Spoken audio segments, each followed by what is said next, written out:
Welcome back to the Streetlight Angels podcast. This is Josh and Kasey. We're back with you finally. Kasey, where we been, huh? Oh my gosh, mental health break. Mental health break, that's right. I definitely was on a nice little vacay in Arkansas on some land with my uncle, doing some things to try to fill up a freezer. I was up there hunting with some family and definitely some solitude that was needed. And it's probably going to be, main topic of our conversation today, right? A little bit of family recalibration, a little bit of discussion on necessities, taking care of yourself before you can take care of others, right? Absolutely. Being able to take care of yourself and take that break, that much needed break. What'd you do this last couple of weeks? We haven't really talked. What you been doing? What was going on? Well, I walked away from my job. Not really sure what I was thinking, but I took a break from corporate life, if you even can say that. I am working deeply on starting my own business now. I had realized a lot that my kids needed me more, and I was gone more and more away from home, nights, weekends, and I wasn't there for them. Wasn't there when they needed mom to talk to them about their day, how school went, how sports are going, missing ball games like crazy. And that takes a toll on a child, especially teenagers, but they need that support from parents that were there and were present. So I walked away from a job and have started kind of the beginning stages and taking care of the kids, focusing on the kids and getting back to being more present. Mm-hmm. We definitely needed that mental health and that reconnection. So those are huge steps. Like you literally took, you said it all nonchalantly, like, oh, I just stepped away from the dog or from the job. The dog just went out and did its own thing and then came back. No. You literally bounced out from your job, like your sole income. I did. For what? To, again, recalibrate, reprioritize your life, essentially. Yeah. You said, I don't need this because what it's doing is consuming too much of your time with your family and everything, right? Yeah, I was eating that alive. There was no time. There was no time left. I woke up. I maybe saw them for a few minutes. I mean, they're at school most of the day, and then I wasn't even present when I was home. Calls, emails, even half the time with us trying to do the podcast. Sure. Yeah. I just wasn't able to be present with life. Sure. Anymore. Yeah. Delay. Now, is the juice worth the squeeze when we're talking about this kind of stuff? And I think that your juice was not worth the squeeze you were providing, not even close at that time. No. And we had talked about it before, off the record. And the job that you were doing and maintaining was very aggressive on your timeline and your life. And it was actually, I remember there was a time where I was personally getting irritated with you because of the podcast and all this stuff, and yet you were devoting and committing yourself to something that wasn't reciprocating that back to you properly. Yeah. And so as a listener, if you're kind of wondering or you're teetering on that idea, like every story is different, you know what I mean? Every person has their own thing going on. So I don't want, the listeners to be like, oh, I'm going to quit my job. Kasey did it. You know what I mean? Don't do that. Yeah. Don't quit your job. Don't just do it like I did. That's right. Was mentally, I was at a breaking point. And I had just recently posted on social media how moms wear so many different hats and how are we supposed to have these careers and cook and grocery shop and take care of the kids, and being a single parent and having my kids the majority of the time, It is a lot. However, I've really changed my mindset with that recently. Man, we had a wake-up call. I've had a wake-up call with my health. We've had a wake-up call with one of my children struggling with mental health. And I realized that we have one life to live. That's right. And I think that we have those wake-up calls often in life, but when something drastic happens, we don't get a redo. We can't take that time back, and I can't take the moments back that I missed with them. I can't take that rushed time back where I was rushing in and out, or I had to prioritize a client over my kids. You're right. And so, it's really hard, the world that we live in right now, the economy and the culture and the community, it's difficult for us these days, because it used to be when I was growing up and when you were, we were outside playing, our families could live off of a single income home. Absolutely. And the fact that you were the sole bread maker, single income home. And, we've said this on the past, and you just said it now, that you're a, single parent with the 3 children and all the stuff going on. You almost were trapped. Yeah. At that time, and maybe so dedicated to that thing because you really didn't have another option. No, I didn't. You didn't. I think that you go to a place in your mind and you, like I said, recalibrate to the point, really do some soul searching and say, okay, let me go to that next step. Let me figure out the solution to get to that next step. Yeah. So even though like you were busting your butt off doing what you were doing, but in the back of your mind, you were already looking at solutions and new pathways to allow you to get to where you ultimately wanted to be, and that's with your children again. Yeah. You know what I mean? Priority-wise, your children, and then, figure out a way to mitigate the issues to where you could still make that money to support them, but also be with them at the same time. So I think you're hunting still, right? Yes. For a job-ish? Something that I can do maybe and work from home, but not where it's going to consume my life. Sure. Not where I can't put boundaries. And a lot of that has to deal with my personality too, because I can be somewhat of a perfectionist with feeling like I need to do or I have to do just so I can keep up performance-wise. But the more and more that I've actually thought about it, I've really about 90% certain that I just want to go ahead and start my business that I've taken into consideration for quite some time. I'll go back to subbing. Subbing gives me freedom where I'm still with the kids, but as far as 9 to 5, 8 to 5, no, I won't do it. Sure. Yeah. And it sucks because most of the time people have to. They don't have a choice. Yes. And sometimes people enjoy that. They actually prefer that. Yeah. That's why we're telling our peeps here that are listening, don't do that. Yeah, don't get a wild hair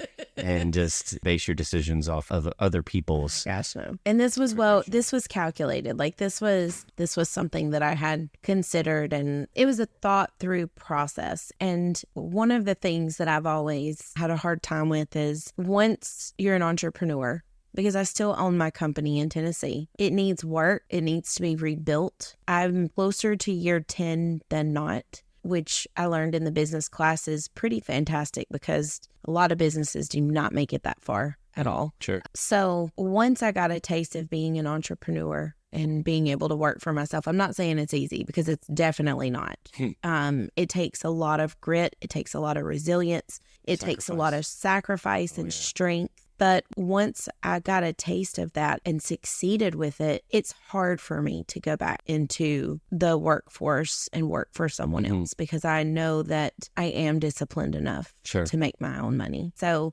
with that, definitely don't walk out on your job. Think through things. Your mental health is important. You do only have one life to live, though. And if you are waking up every day miserable and unhappy, ask yourself what changes you can make. Yeah. I definitely made some changes over the last month. And I feel that I can breathe again. Like I'm happy again. Sure. But you have to think through and plan things so that you are okay and you don't drop the ball, drop everything, and drop a bomb. Yeah.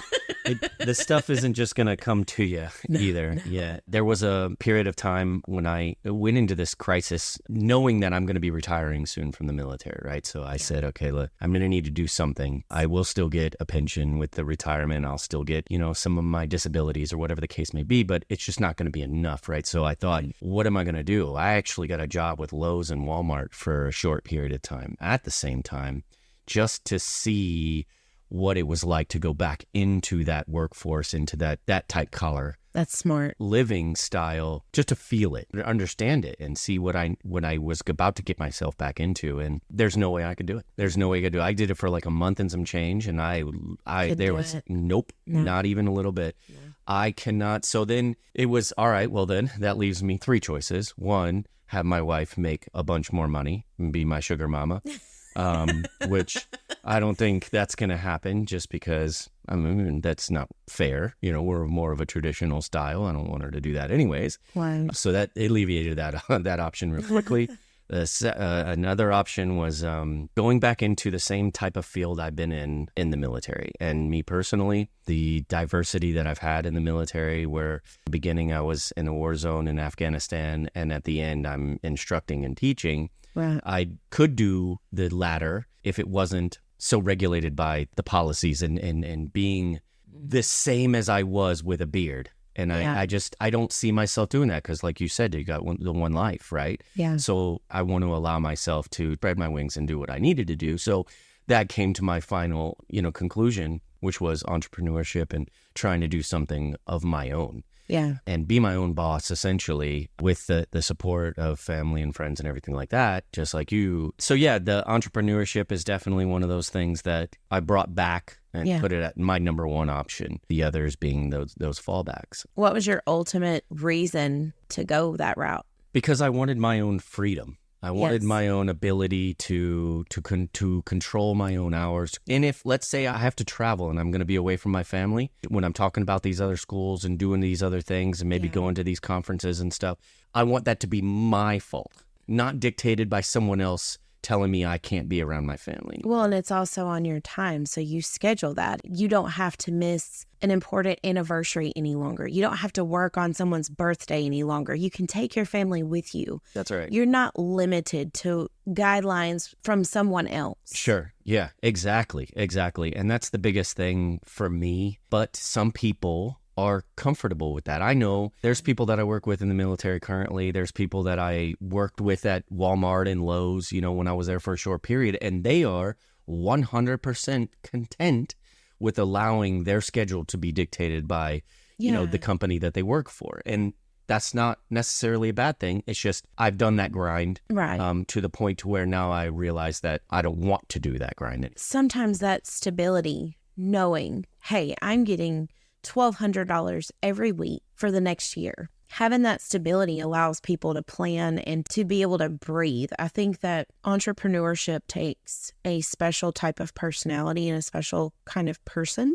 I think anyone could really put their mind to it and do it. But I do feel that it takes that special kind of personality and drive. And sometimes it's a risk. I mean, you take a risk. Yeah. So, it's definitely not having that stability can be it can cause a lot of anxiety for some people. Oh, yeah. So most definitely. And again, it's not for everybody. It's one of those things that I think that, you and I, as we sit here, we have that same basis mentality. Thus, the podcast team and the fact that you're on Angel Force and all that stuff, it's very comparable for us, but not for everybody. And so I guess ultimately, when you really look and boil it down to the bare bones of everything, is regardless of whether you are in a 9-to-5 job, regardless whether you're blue collar, white collar, or in the military, or you're an entrepreneur, at the end of the day, you got to give time for yourself. Absolutely. And you got to give time for your family. Yes. Because if you don't have the support from your own being, you're not going to, honestly, you're just not going to live properly.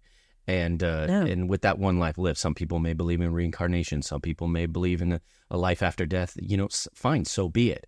But the life that you have currently, you need to live that, the best that you can. And absolutely. If you're not supporting yourself and you don't have a proper relationship with your family, then they're not going to support you. You're not going to be able to do what you need to do without that as well. Yeah. And so I believe that recalibration every once a quarter maybe would be ideal, just to get yourself back into the reality that you need yourself and you need your family more than you need anything else. Oh my gosh, absolutely. Yeah. So and something too, when you're struggling or you're unhappy and you've got unnecessary stress, to a certain extent, we all have stresses in our life. But when you have an exuberant amount of stress on you and you're constantly unhappy, I was telling you yesterday, you said something that really hit me. I would like to say that I'm typically overall like a pretty happy person, very happy-go-lucky. I can be high-strung with certain things, but I'd gotten away from that. And my health suffered tremendously. I've never been so sick and never had so much hit health-wise. And when we're in that constant state of stress and that constant just downward slope, it takes a toll on your body. And you might not be able to see the effects of it immediately, but it can absolutely create a lot of issues internally. And it definitely did for me. Yeah. And so, like I said, there have been so many wake-up calls over the last few weeks. But it's eye-opening when you're looking and facing some of those situations. So for the peeps, like, you got this going on, you know what I mean? Put it in the comments. If you have all this stuff and these feelings that, you know, we're talking about right now, think about it just for a second, and try to understand if you're in that, what are you doing right now to allow you to take a step forward into a better, more fulfilling personal life? What are you doing right now to allow yourself to take a step forward to build your relationship more with your family and yourself? Yeah. Or what are some dreams that you have for yourself? I mean, we're not dead.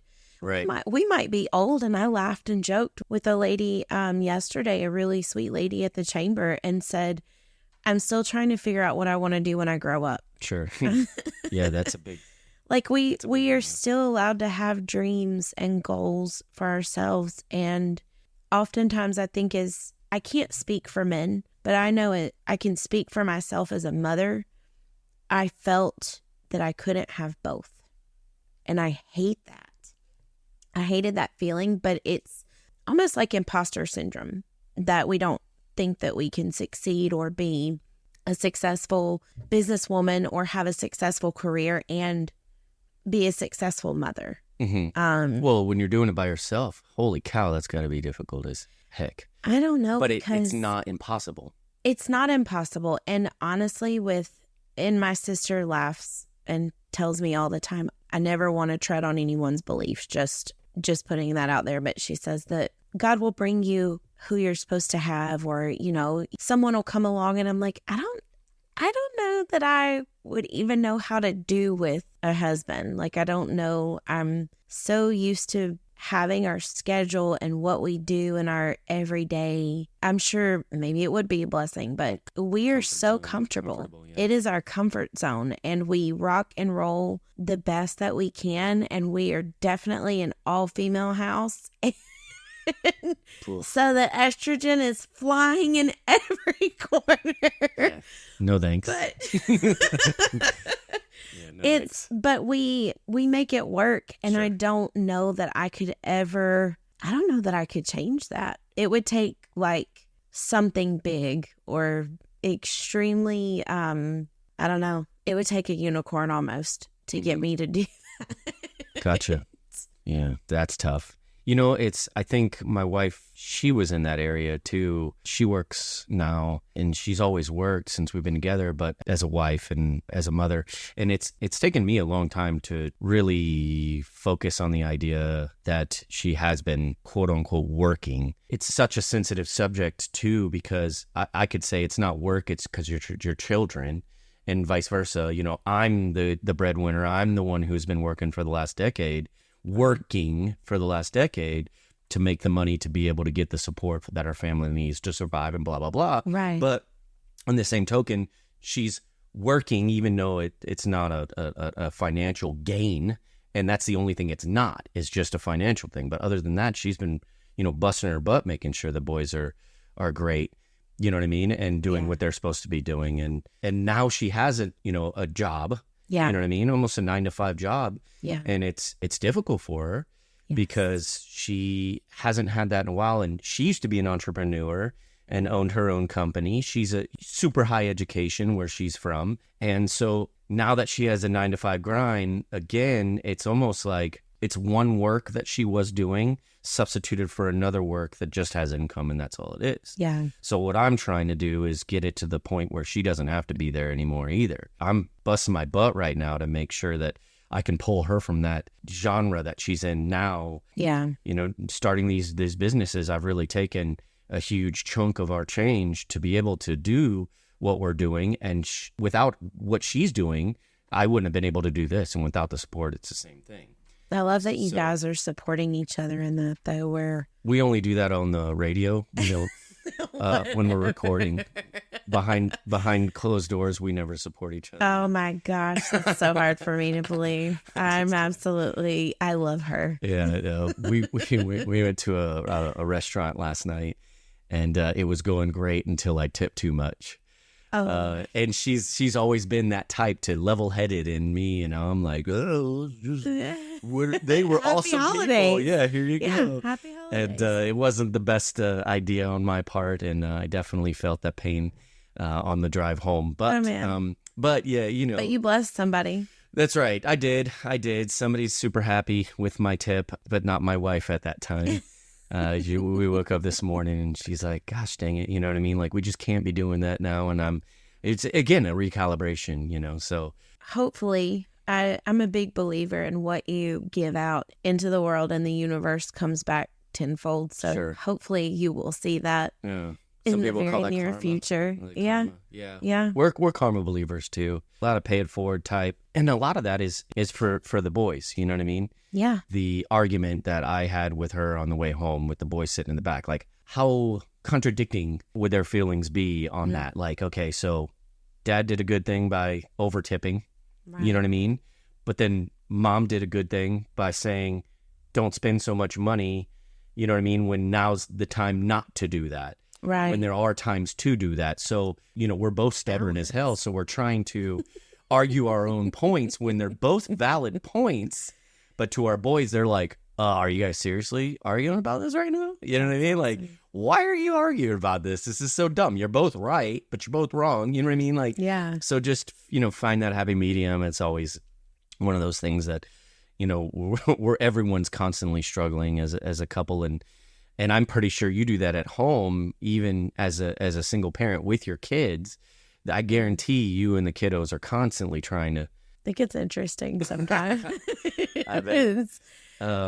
Yeah. So, really, we're going to now tie this all into bringing it back to where we can get those kids out on the street till the streetlights come on. So look at it this way. Try to understand that you need to be the best you can be for yourself so you can be the best you can be for them. Right. And everything boils down to that communication and that trust and that love for each other and that family building stuff. You cannot do that if you have not prioritized yourself and your children, or your family, I should say, first.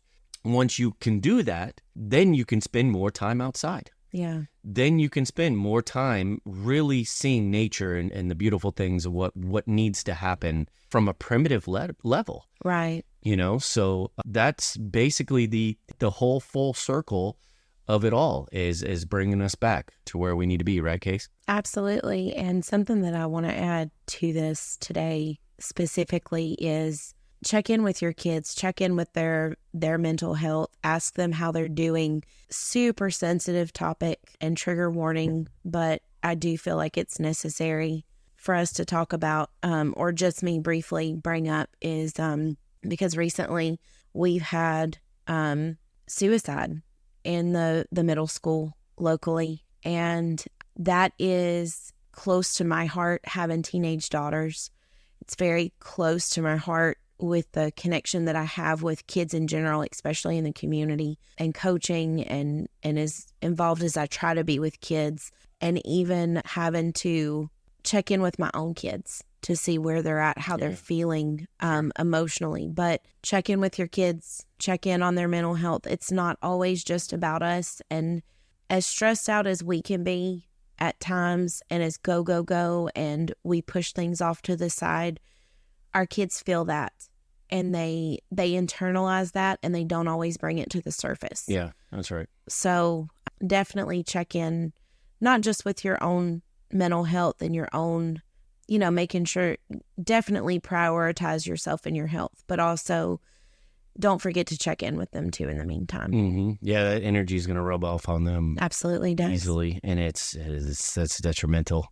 So make sure that, because we can cope with it, doesn't necessarily mean a child could cope with it, because they're still learning the ability to cope. So definitely hit them up and make sure they're coached we're trying to be. All right, listeners, that was episode 4. You can find us at Streetlight Angels Podcast on Facebook, on YouTube. If you want to email us at streetlightangelspodcast@gmail.com. When we post this, make sure you're putting those comments in there. Tell us what you think. Tell us what you want to hear. Tell us what you want to talk about. No holds barred, no pulled punches. This is what we do. We want everyone to have a safe time, safe life, safe everything, and let's get us back to where those kids can go outside until the streetlights come on. Yes.